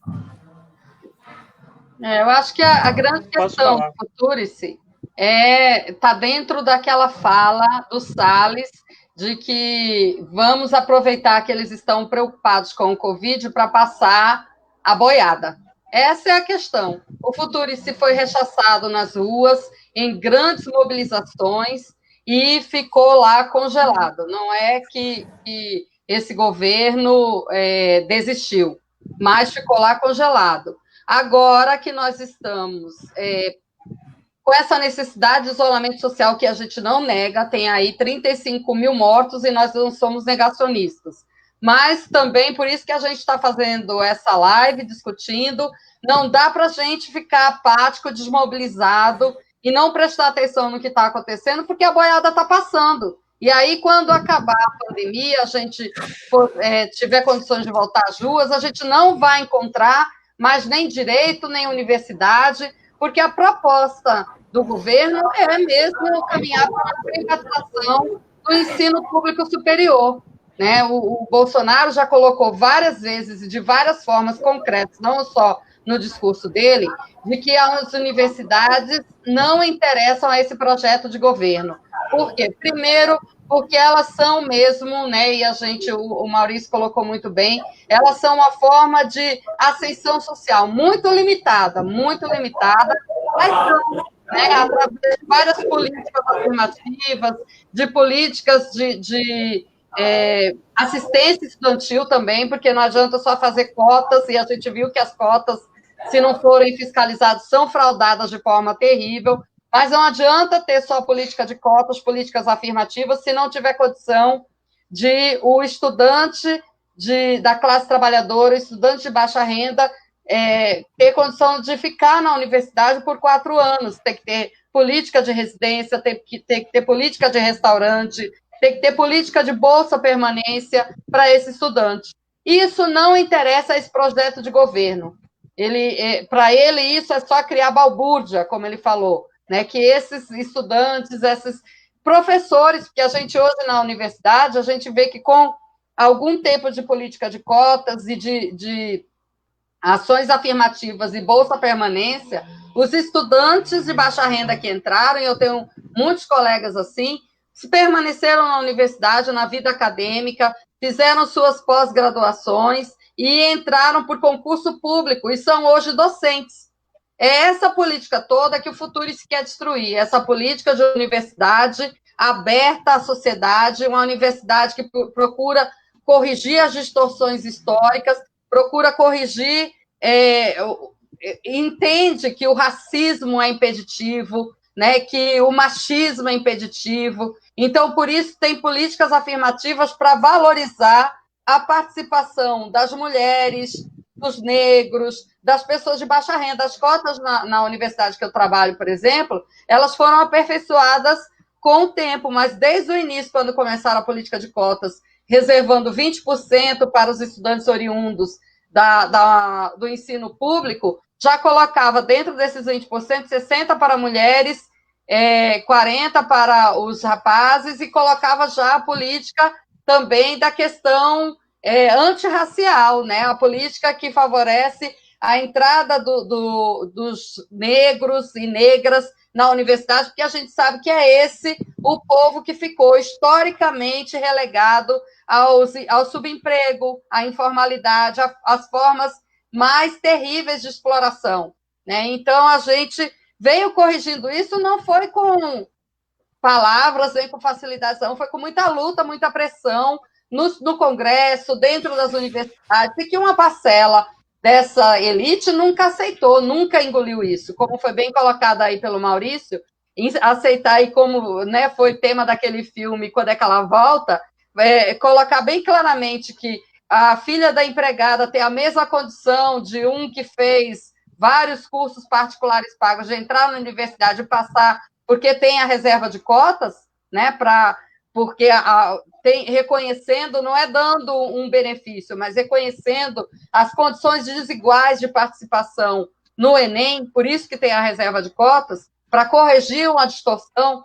não é para colocar privilégios que não existem, para corrigir uma distorção. Então, o futuro se desmonta com tudo isso, e esse governo federal se aproveita, né, essa elite fascista se aproveita do fato de que nós estamos em distanciamento social, sem condição de fazer aquela mobilização que foi feita contra o Futurice, com milhares e milhares de estudantes, uma correnteza, né, nas ruas desse país. A gente, sem condição de fazer isso agora, querem se aproveitar para passar o Futurice, como querem aproveitar para passar, né, tantas formas. Agora vem essa história de ensino à distância, que limita bastante, minha gente, porque não é só determinar, eu vejo aqui como mãe, aqui na minha casa, né?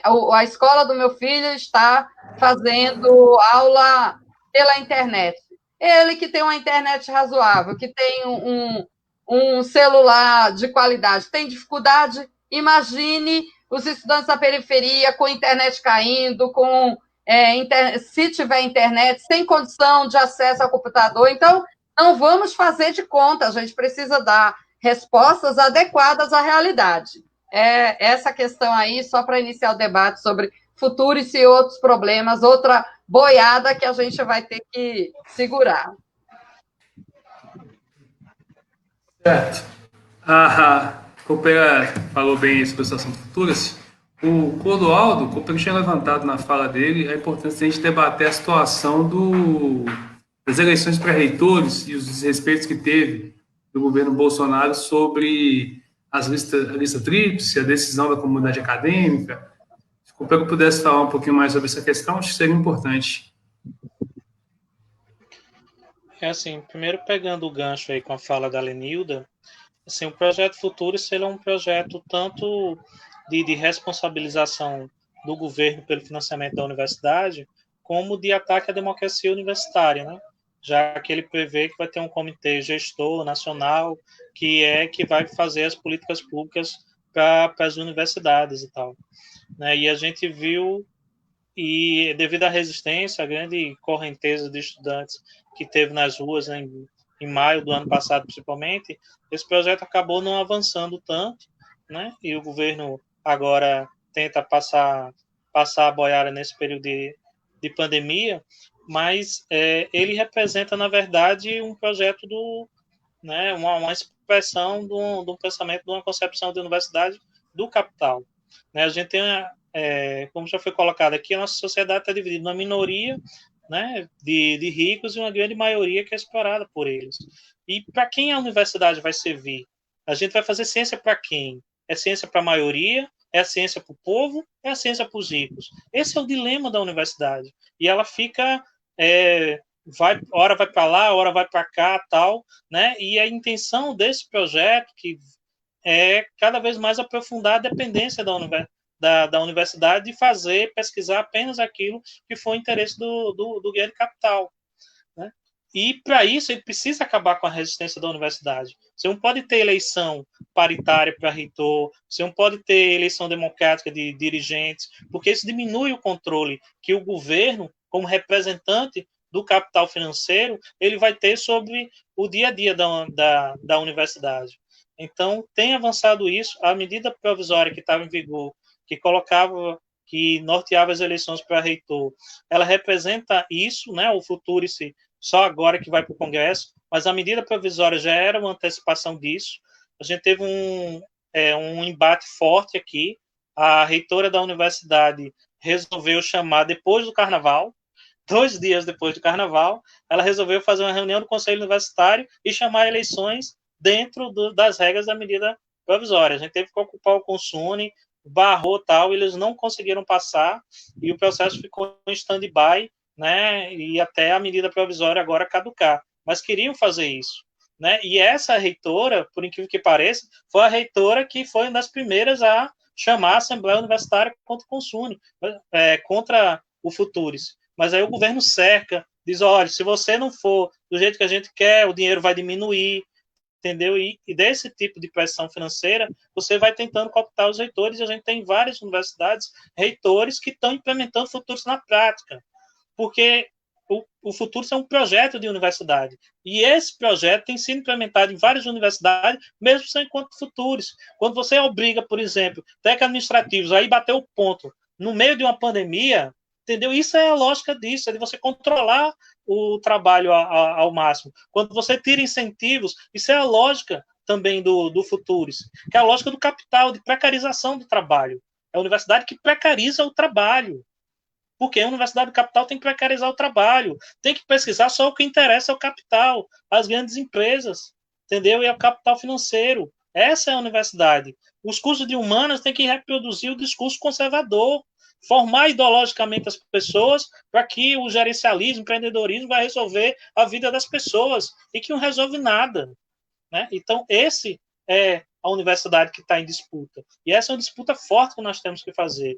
E aí está correta a fala do Esteban. Quando a gente precisa ir além das questões imediatas da nossa categoria. A gente precisa somar nessa luta geral da comunidade universitária, pela democracia universitária, pela universidade voltada para o povo, e a gente precisa ir para o povo, e precisa ir para a rua, para as comunidades, e discutir os grandes assuntos que interessam ao nosso povo, colocar que a universidade precisa estar voltada para isso.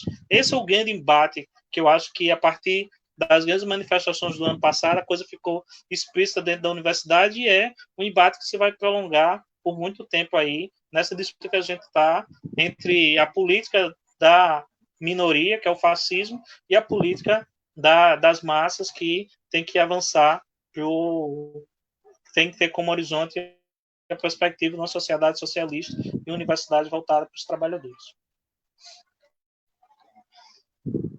Concluí.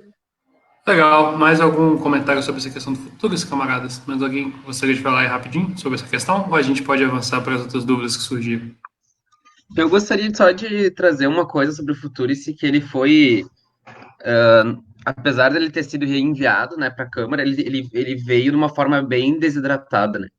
Eles tiveram que recuar em diversos aspectos nesse programa, mesmo antes de... Só para enviar para a Câmara, eles recuaram em muitas coisas. Então, eu ainda vejo como uma vitória parcial que a gente teve, sabe, do tsunami da educação, né? E da mobilização dos estudantes, dos técnicos e dos docentes, porque várias coisas eles tiveram que tirar, né? E acho que a gente conseguiu muito bem nos consumos, né, nos conselhos universitários, fazer esse enfrentamento, né, para tomar uma posição pública das reitorias. Na URGS a gente fez um consumo aberto que contou com mais de 1.000 pessoas, né, tudo isso organizado, né, em conjunto, docentes, técnicos e estudantes, né, da pós-graduação e da graduação. E sobre a questão dessa questão da eleição para reitor, né, a gente na URGS aqui está sofrendo da questão da própria comissão eleitoral, né, não ser paritária, né, que aqui na URGS a gente tem o 70-15-15 vigorando em todos os conselhos e câmaras, e a reitoria, né, impôs para a gente uma comissão paritária no consumo, venceu por poucos votos, a gente quase conseguiu uma comissão paritária, e agora segue a eleição, né, a gente pretende entre as entidades, né, tanto a Associação de Pós-Graduandos, a SURGS e o Sindicato dos Docentes, de fazer uma consulta não vinculante, né, porque o nosso próprio estatuto já diz que a gente tem que ter uma consulta não paritária, né? Então a gente está bem preso ainda nessa questão na URGS, a reitoria, como sempre, patrola a gente nesse sentido, e a gente tem muita coisa ainda para vencer na própria URGS. É isso.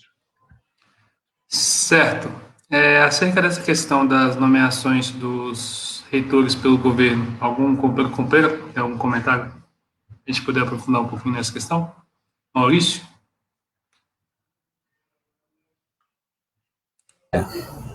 Então, na nossa base, a gente teve um caso claro disso, que o reitor que assumiu a Federal do Vale de Jequitinhonha e Mucuri, que é uma das universidades que atua num dos lugares mais pobres do Brasil, que é a região do Vale de Jequitinhonha, ele foi indicado diretamente pelo ministro, ele não estava nem na lista tríplice, foi dado um golpe lá, e o reitor lá, ele foi o 5º colocado nas urnas. Houve um golpe lá e acabou que ele foi nomeado. E isso traz uma série de embates para a gente muito grandes, obviamente, enquanto direção do sindicato e tudo, mas também traz boa parte da população para o nosso lado, que vê muita gente dentro da nossa comunidade, né, das universidades, dos institutos, dos Cefetes, ainda veem esse governo com bons olhos. A gente tem muitos colegas que ainda defendem esse governo. E a partir do momento que uma medida autoritária, uma medida que não respeita o processo democrático, e o processo ainda é paritário, foi literalmente um golpe que foi dado. A gente consegue ir mostrando para essas pessoas. Dentro do Cefet, onde eu trabalho, também a gente teve esse golpe, a gente tinha um conselho diretor paritário no Cefet, não é conselho universitário, é um conselho diretor, a gente não tem reitoria, a gente tem diretoria. E lá foi também dado um golpe na gente, que a gente perdeu a paridade e começou a ser 70, 15, 15. Essa semana agora a gente teve uma reestruturação do organograma da instituição em que vários técnicos administrativos foram alijados de cargos, muitos setores deixaram de existir, isso não foi conversado com a comunidade, foi simplesmente aproveitado o momento de pandemia para passar isso, e mesmo o diretor lá tendo sido eleito, ele vem tomando várias atitudes que são antidemocráticas, que são uma reprodução da macropolítica do governo dentro da micropolítica. Eu acho que isso está sendo refletido em várias universidades, institutos e Cefetes pelo Brasil. É isso, encerro. Certo. Uma questão também relevante é como tem sido para a categoria essa lógica do trabalho remoto. Foi possível adotar em todas as unidades, todos os institutos federais, e também essa questão do ensino à distância. Algum companheiro poderia comentar um pouquinho sobre? Vou comentar aí. Primeiro sobre a questão do... Antes de tudo, antes de começar, na minha fala eu disse que a Globo agora é antirracista, né? Na verdade, não, né? Ela está fingindo, né? Sendo oportunista. Mas a gente tem que aproveitar as oportunidades para poder explorar a contradição do inimigo. Muita gente oportunista está aparecendo agora posando de democrático e defendeu aí o impeachment sem justificativa nenhuma, né? De uma presidenta eleita com 54 milhões de votos, com todas as críticas que nós podemos ter, porque não teve crime de responsabilidade. Virou até lei no dia seguinte ao impeachment, né? Que o Temer aprovou no Senado, né, para a gente recuperar a memória. Mas, sobre o trabalho remoto, é importante que a sociedade saiba, e nós temos que dizer isso. A maior parte da nossa categoria que não está presencialmente atuando nos hospitais, virou até lei no dia seguinte. Nós estamos trabalhando de casa. Né? Nós estamos fazendo mas, sobre o trabalho remoto, é importante que a sociedade saiba. Esse trabalho, a gente tem algumas funções administrativas que a gente faria no local de trabalho, né? Algumas funções de processos, de andamento de processo, e a gente está fazendo de casa. Porém, essa situação é uma situação muito perniciosa para a gente, e imagine para os colegas da iniciativa privada, que tem ali o patrão em cima, né, querendo arrancar o couro e exigir produtividade. Primeiro, você não tem hora para trabalhar, você trabalha o tempo todo, certo? Então, você tiver que trabalhar de madrugada, trabalhar o dia todo, vários colegas têm relatado esse problema, né? Outra questão é que esse trabalho remoto ele é às custas do autofinanciamento desses trabalhadores e trabalhadoras, né? E, ao mesmo tempo, o governo quer aí cortar esse trabalho, esses rendimentos adicionais e benefícios que seriam para uma conta de luz, uma conta de internet e tal. E os colegas que não estão em trabalho remoto, que estão nos setores, né, nos hospitais e tal, estão trabalhando nas sedes, né, também ainda estão correndo risco de cortes se não se movimentarem, porque o governo quer fazer de maneira indiscriminada, que são especialmente os trabalhadores de saúde e os da vigilância. Essa questão de trabalho remoto, nós temos que tomar muito cuidado. Os companheiros aqui do sindicato, o Clodoaldo, o Maurício, né, que estão à frente das entidades, mas mesmo nós que não estamos nas entidades, mas fazemos um movimento de base, não podemos deixar que o governo utilize isso como desculpa de uma mudança estruturante no nosso fazer de trabalho após essa pandemia, porque ele já ensaia fazer isso. Naqueles e-mails institucionais do .gov, ele fica fazendo aquelas artezinhas toscas que eles fazem lá de sente na cadeira direito, descanse, medite, no meio tem uma propaganda sobre o desenvolvimento do trabalho remoto no Brasil.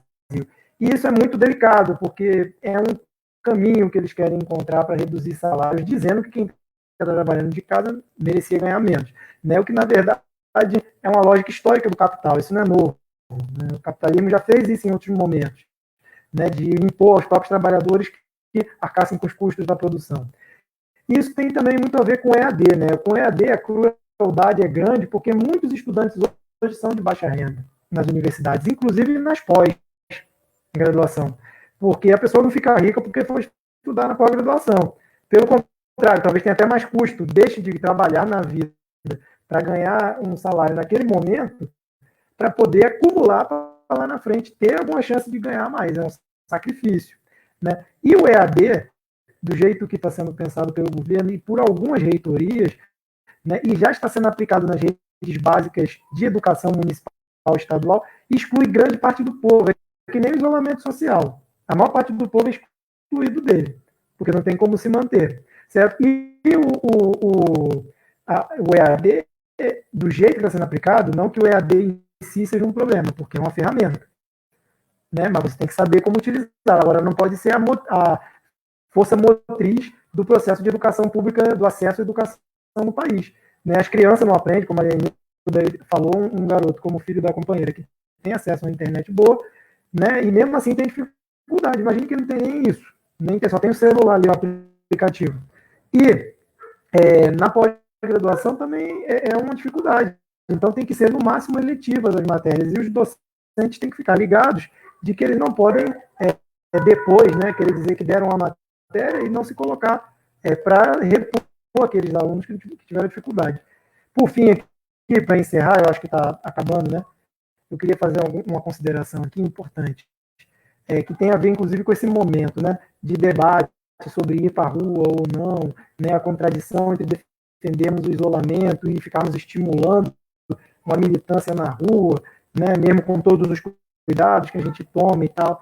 Olha, gente, eu acho que nós temos que ter a consciência que a situação tende a piorar no país e no mundo. Há uma crise capitalista estruturante, há uma queda do nível de desenvolvimento industrial, produtivo e financeiro de um império chamado Estados Unidos.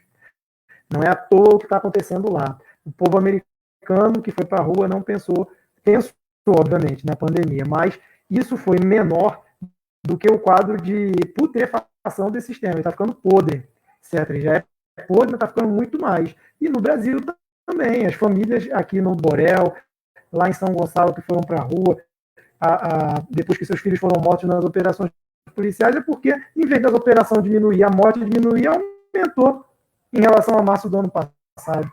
Né? Ou seja, há uma tendência de fascistização dos estados nacionais, a nível estadual, municipal. Estados, quando eu digo, é a figura estrutural de Estado, né? O poder do Estado no mundo.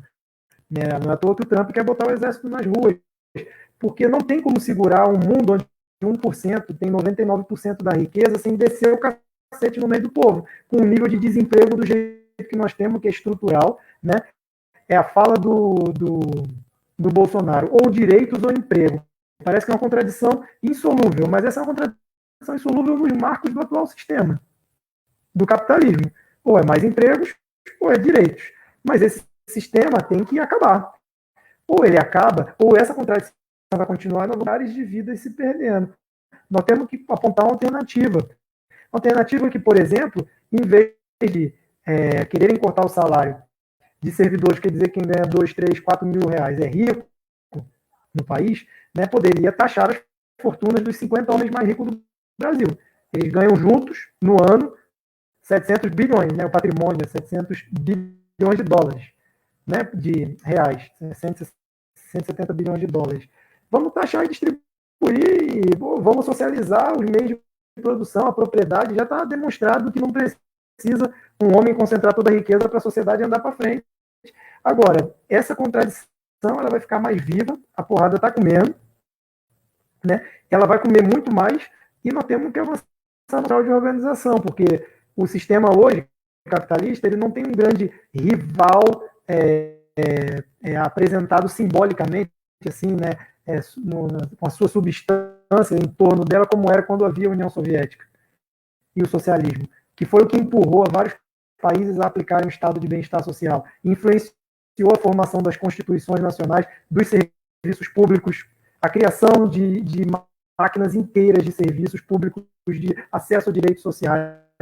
Isso não existe mais do jeito que era. Né? O medo deles é que isso se crie novamente. Então, sejamos o medo deles, sejamos o temor deles. Vamos fazer com que aconteça, que a classe trabalhadora pode escrever sua história, que os explorados desse país, desse mundo, possam escrever. Não dá para a gente continuar sofrendo o que a gente está sofrendo, vendo os filhos morrerem, vendo o risco das pessoas. E um verdadeiro genocídio, essa questão da pandemia, pô. Né? Porque nós vamos à Lua, nós vamos para Marte daqui a pouco, e nós não conseguimos segurar uma pandemia, né? Com o nível de tecnologia que nós temos. Não podíamos ter segurado não os voos comerciais, ter virado a produção industrial para os objetivos da sociedade. Não, porque os negócios estão acima de tudo, né? Então, as pessoas morrem. Né? E fora da degradação ambiental, que tem tudo a ver com esse negócio dessas doenças saírem de áreas de floresta, né? De áreas que não eram exploradas, passaram a ser. E os sistemas de saúde, que é outro detalhe também. Aí, para concluir, os sistemas de saúde foram desmontados em vários lugares nos últimos anos. Estados Unidos já não tem há muito tempo, piorou. O Obama quis fazer um plano de saúde popular, não era nem o SUS. O cara já foi, já chamaram de comunista, porque quis fazer um plano de saúde popular. Né? Tá falhando ainda? Tá falhando ainda? O som? Ele tá com um pouquinho de chiado, mas dá para te ouvir. Isso, concluindo é isso, né? A gente precisa se organizar. É a saída. Lutar junto, lado a lado, coletivamente. Né? E os servidores públicos podem dar uma grande contribuição, como deram nos últimos anos, nas greves gerais, nas lutas, nas manifestações, e os sindicatos têm que ir para a rua, botar o povo, apoiar as manifestações, as mobilizações. Certo, camarada. Agradecer a presença dos companheiros que participaram da live, agradecer também a quem nos assistiu, quem compartilhou, deixou comentário. Aí embaixo no vídeo estão os nossos links para as nossas redes sociais. As lives da MLC acontecem todos os sábados, no turno da tarde, normalmente às 16 horas, né? O próximo sábado nós vamos discutir a situação dos trabalhadores informais. Então, nós vamos ter alguns convidados aí e vamos estar desenrolando o papo, beleza? Agradecer a vocês. Valeu, galera. É isso. Tchau, obrigado. Até a próxima. Até. Valeu. Uma honra aí.